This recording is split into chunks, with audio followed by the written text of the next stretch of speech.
마가복음 14장 36절입니다. 함께 읽습니다. 이르시되 아빠 아버지여, 아버지께는 모든 것이 가능하오니 이 잔을 내게서 옮기시옵소서.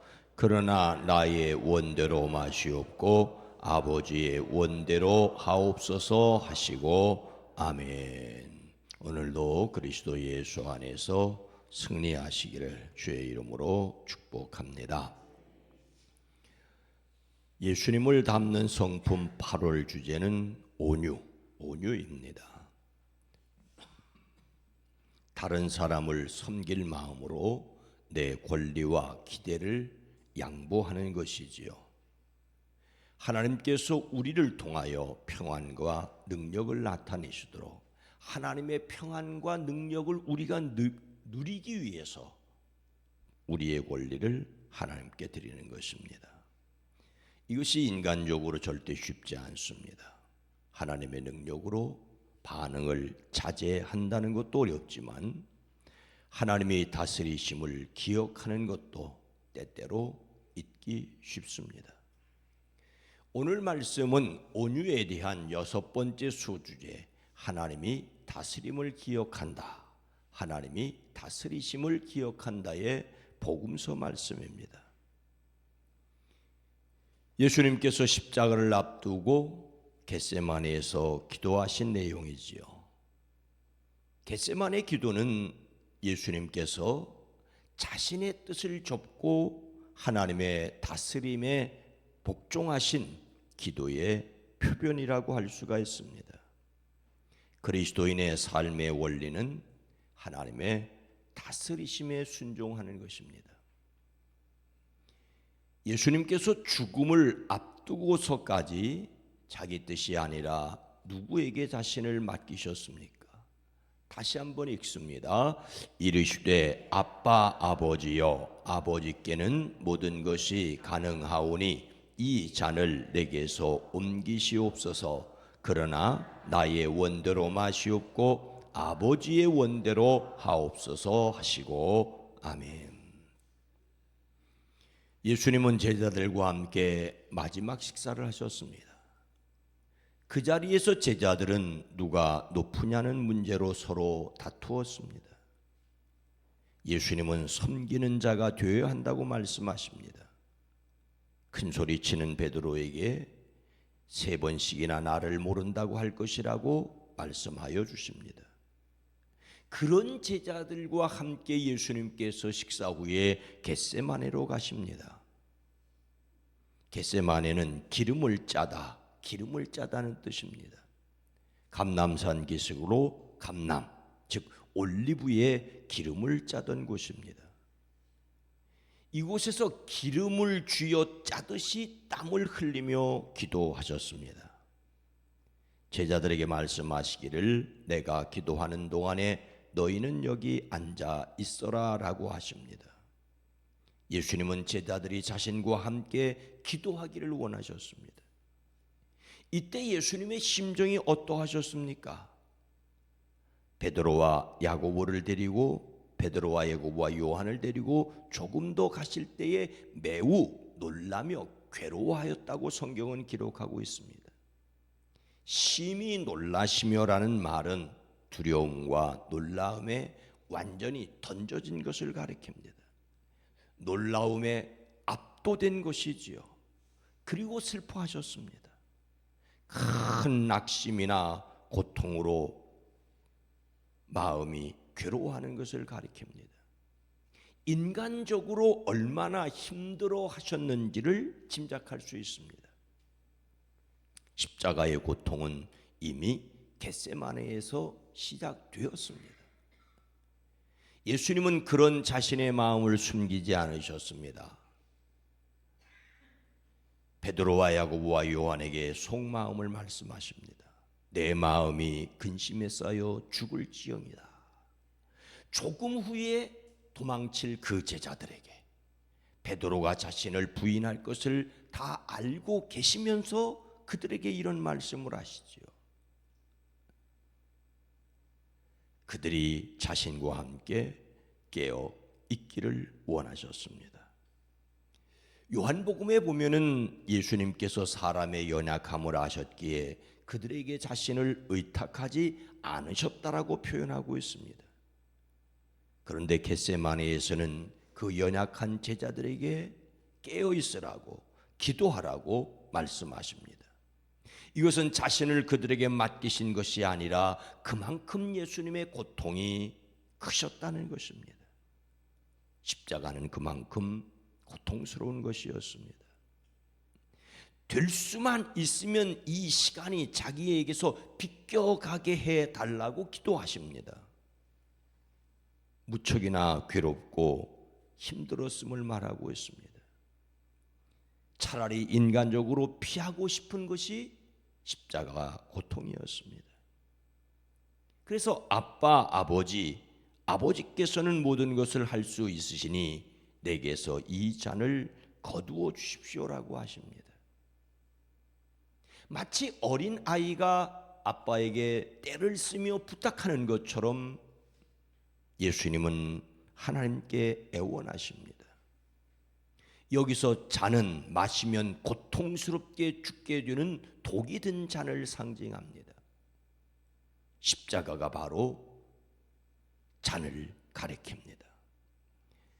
하지만 예수님께서 사명을 피하고 싶으셨다든지 십자가를 지고 싶지 않으셨다든지 등등으로 생각할 필요는 전혀 없습니다.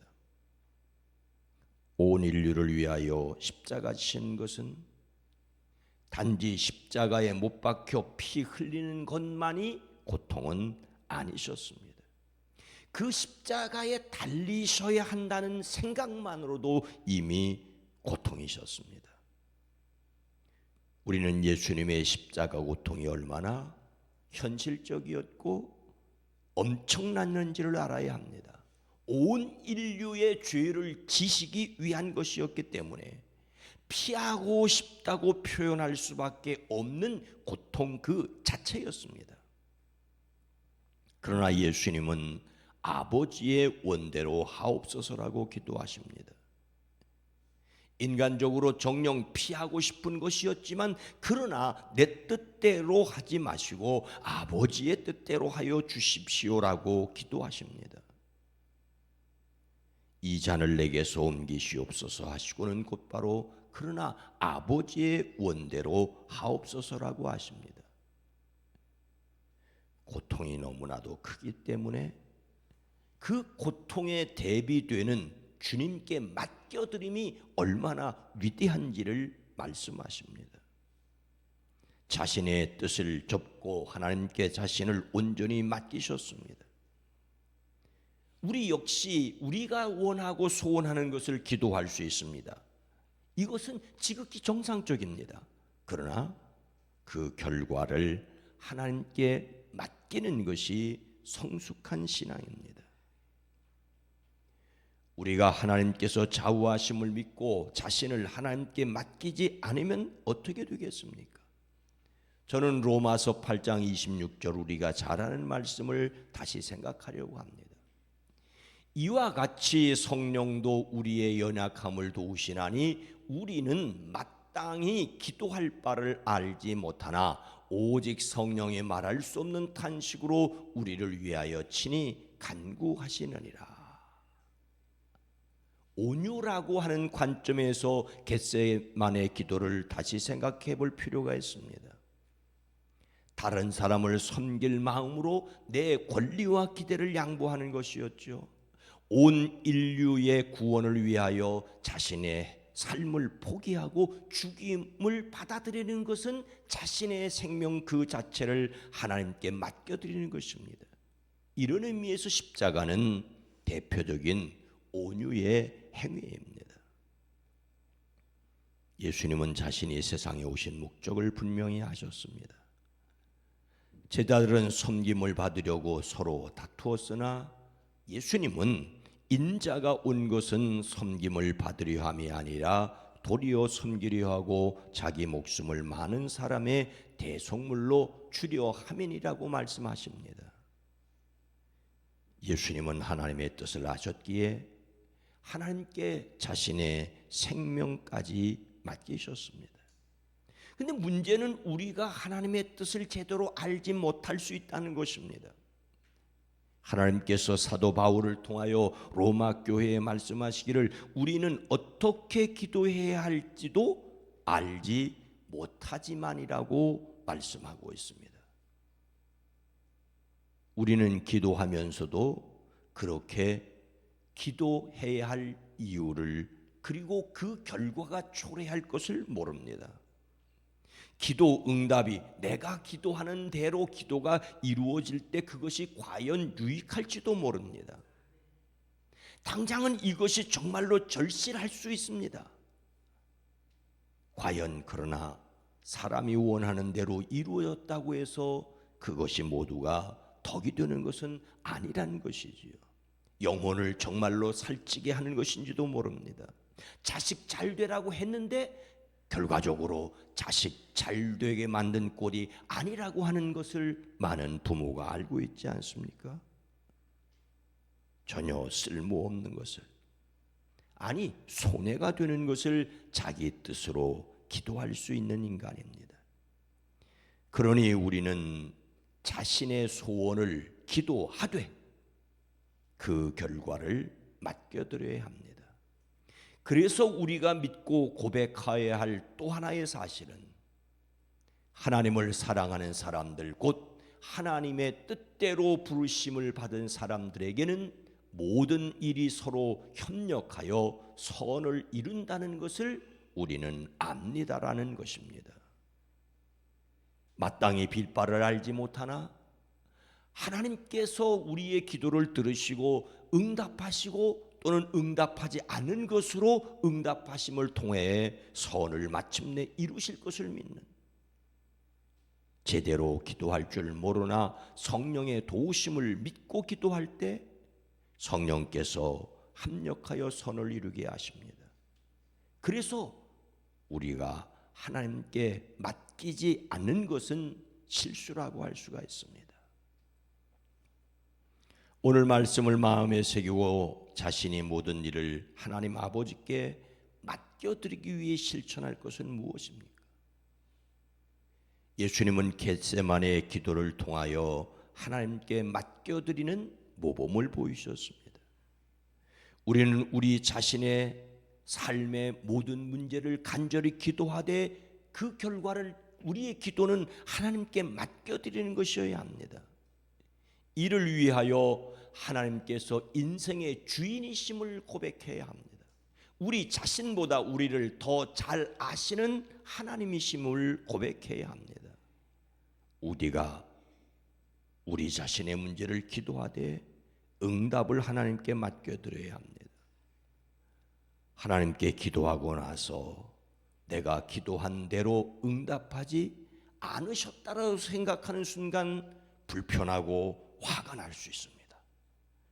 동생 아벨을 죽인 가인이 그랬습니다.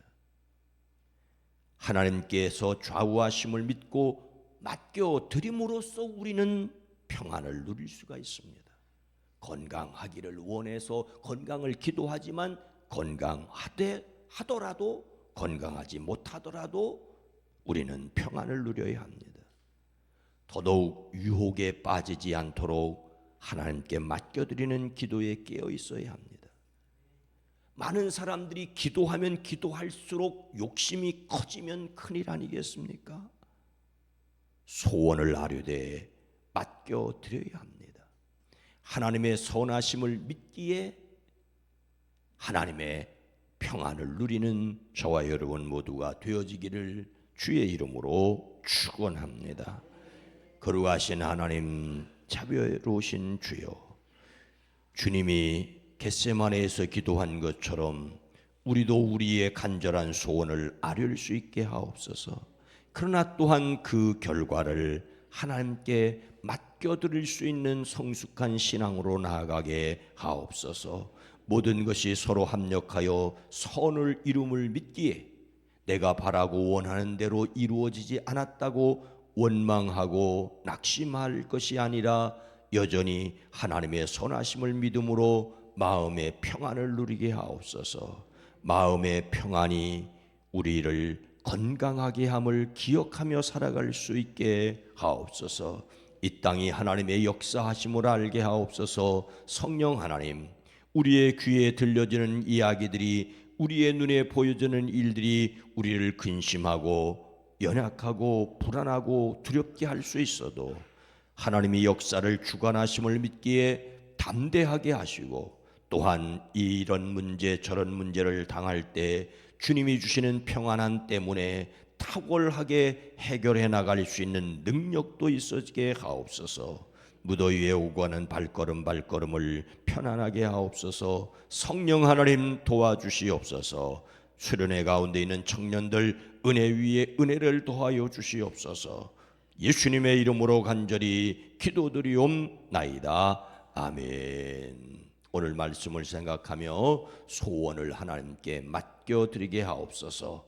서로 합력하여 선을 이루게 하옵소서. 세상이 하나님의 역사하심을 알게 하옵소서. 청년부 수련회 35명 나가 있는데 이들을 위해서 기도해 주시기 바랍니다.